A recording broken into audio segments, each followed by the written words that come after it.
Last 3 দিন ধরেই আমরা শেরে বাংলা সংস্কারের জন্য আন্দোলন করে যাচ্ছি, বিভিন্ন ধরনের কর্মসূচি দিয়ে যাচ্ছি। আমাদের 3টা দাবি আছে, দফা আছে।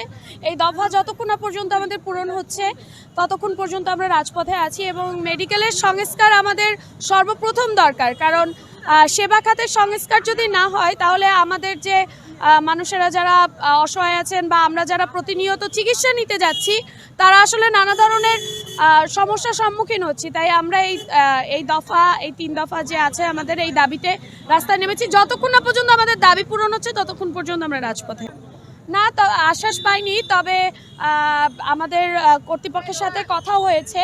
কর্তৃপক্ষ আমাদের যে বিষয়গুলো অবগত করেছেন ওই বিষয়গুলো আমরা আর কি তুলে ধরার চেষ্টা করেছি, কারণ উনি বলেছেন যে উনি কিছু কিছু ক্ষেত্রে আসলে সংস্কার করছে, কিন্তু সকল ক্ষেত্রে উনি পারছে না। কিছু কিছু ক্ষেত্রে হচ্ছে উনি উপর মহলের যে আছেন তাদের সেবা, মানে তাদের সহযোগিতা পাচ্ছেন না।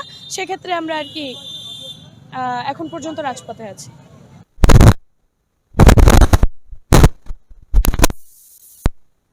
হাইজিনও মেনটেন করা হচ্ছে না, বিভিন্ন ময়লা আবর্জনা, যেখানে রোগীরা শুয়ে আছে তার পাশে পর্যন্ত ময়লা।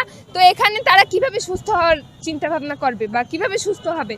এবং তাদের এখানে হচ্ছে একটা সরকারি হসপিটাল, এখানে তাদের বাইরে থেকে ওষুধ কিনতে হয়।